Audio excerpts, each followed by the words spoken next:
Hey everybody, what a beautiful freaking Saturday it is. Just got done with my first appointment today.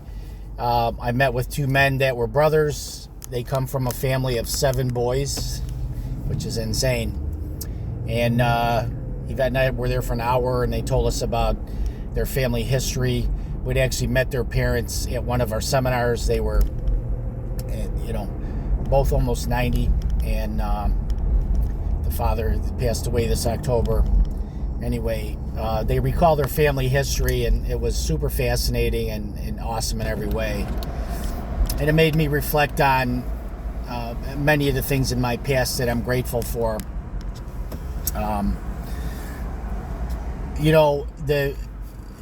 There's a school of thought that says you have to let go of your past, leave it behind, but I don't believe that.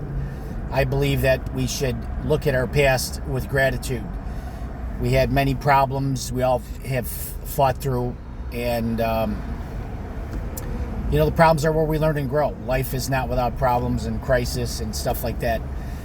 And one of my recurring memories, which I say recurring because it's something that happened over and over again, was Sundays at my grandparents' house.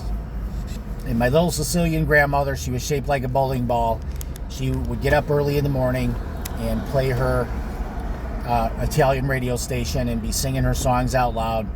And the wafts of food being cooked, the browning of the meatballs in the cast iron skillet, and the building of the sauce.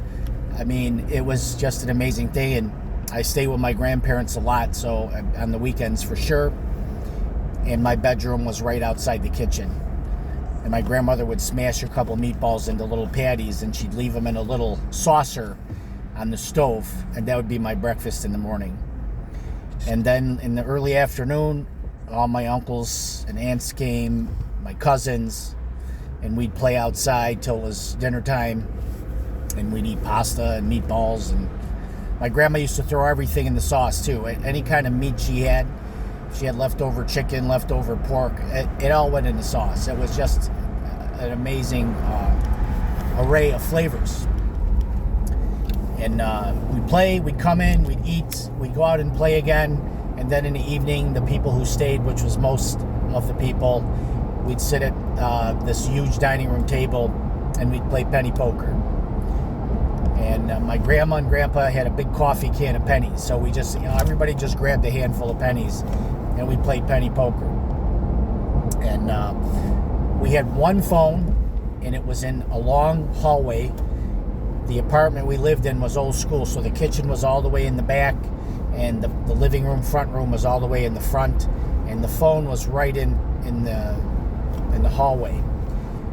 No chairs or nothing, and it had a really long phone cord, and it was a party line.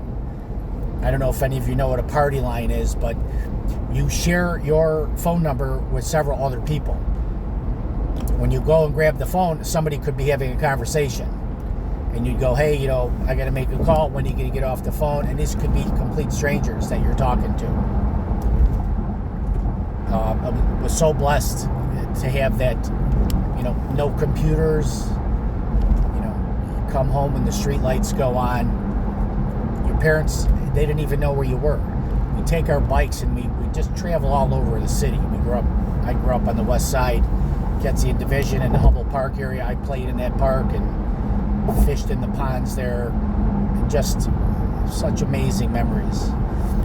And I just want to share that one thing with you, that we all have beautiful memories from our past that we tend to forget about when we get caught up in the day-to-day hustle and bustle and all the pressures that we're under, and we forget what a wonderful ride we've already had. And that's how I choose to frame it out, because then that makes my past an amazing story.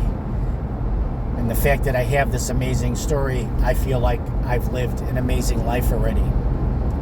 Because I feel like I've lived an amazing life already, I'm not necessarily afraid of my mortality anymore. It's not even a matter of how long I live, it's how I live right now. Am I living in the moment, and am I embracing everything that's happening now? And I truly do that.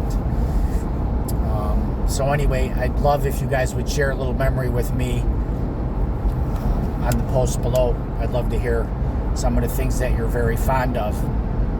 And I can offer you the following, I'm not going to call it advice, but a technique. Continue on The more I-294 you think north. about things you're grateful for, if you get in a habit of doing it repeatedly, I actually journal about it too. A memory will pop into my head that I had forgotten, and I'll write it down. So when I go back and read my journals, I'll be, I remember that, you know. So when a memory you haven't thought of pops into your head, write it down, and then it's always there, and you can pass it down to subsequent generations. And the journal tells you the cycles of life. I've had good times and bad times, and it always shows that out of the bad times always turns into the good times. So the technique is fill yourself with gratitude. Fill your heart and soul with gratitude, and then you start to push out all the toxins and bad stuff, and it makes you stronger. And if you believe like I do, like I've had a great life already, then when the problems do come, rather than plunge yourself into stress, you tend to In 1 mile, plug yourself into I-294 north problem-solving is on the mode, left. right? It makes you a better warrior against the things that go wrong in your life. And it all revolves around gratitude. So, from one grateful friend to another, please share some of your grateful memories. I'd love to hear them. We need more of this stuff in this crazy world we're living in, believe me. Love you all. Have a great weekend. Bye.